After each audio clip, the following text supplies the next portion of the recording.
What message are you sending by being there today?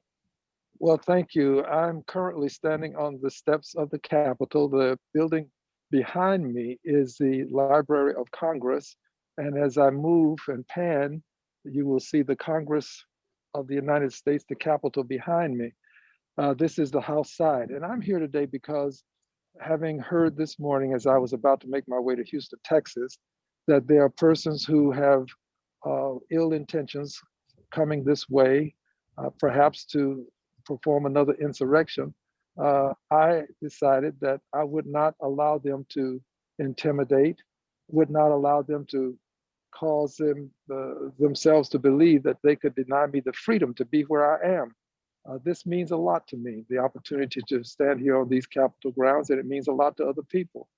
I believe that if John Lewis could cross the Edmund Pettus Bridge on Bloody Sunday to acquire these liberties that I have, that this is the least I can do to protect them and send a message that there are some of us who won't be intimidated and who will not be moved.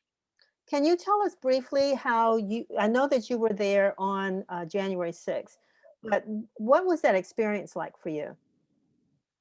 Well, it was surreal. Uh, Hardly the thing that you would expect to occur at the capital of the United States of America when we're about to transfer power from one administration to another. We were in my office. I was on my way over to the actual Capitol to be in the building itself.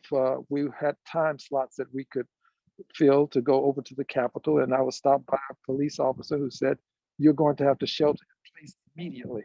And I said, "I can't do this. I have to go back to my office. I want to be with my staff." And he said, "Well, you can't." So I came back to the office. We had to turn off our phones. We had to lock the doors. And we could see on television persons scaling the walls of the Capitol. The persons that came up the steps, we saw it all live and in living color and breaking windows out and just doing things that you would expect perhaps in another country, but not in this country. And it was frightening. The truth is, I realized more how frightened I should have been after the event was over, and I was looking at it again on television and hearing about the persons who had been hurt and the lives that were lost. That's when it became clear to me that I didn't have the good sense of what was happening to the extent that I should have, such that I could have been more concerned than I was.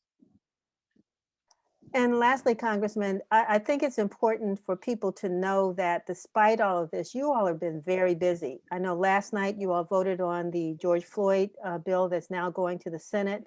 You also voted on late last night, a bill addressing the issue of voting rights. Can you talk about, I think, some key legislation that you all are continuing to pass through the House that folks just aren't hearing about? Well, those two are absolutely important. Just a couple of words about them, if I may. The George Floyd Justice in Policing is important because we know about his tragic death. But within that bill is language that would eliminate this qualified immunity that keeps officers from being properly prosecuted. Also, the no-knock warrants were addressed with reference to federal officers. There are many things in there that would help us to eliminate and eradicate bad cops from police departments.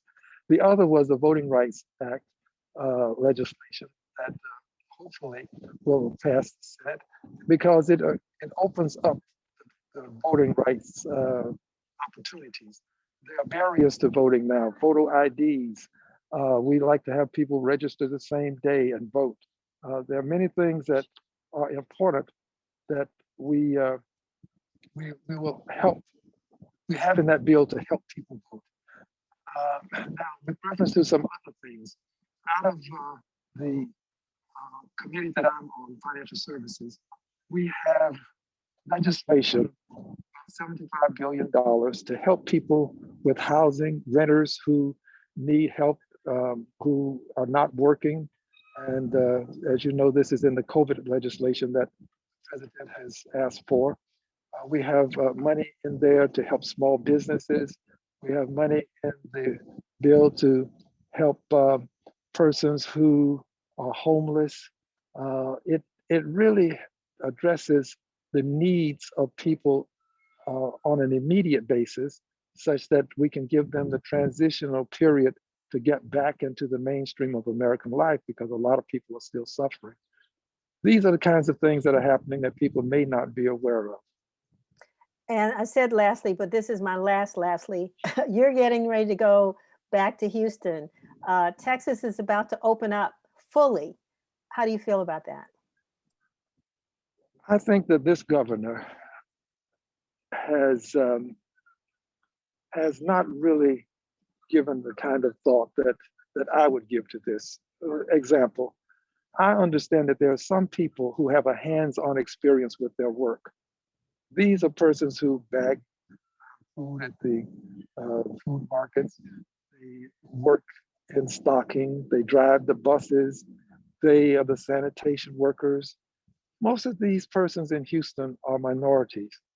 And because we have this hands-on experience, I would give additional thought to how to approach this.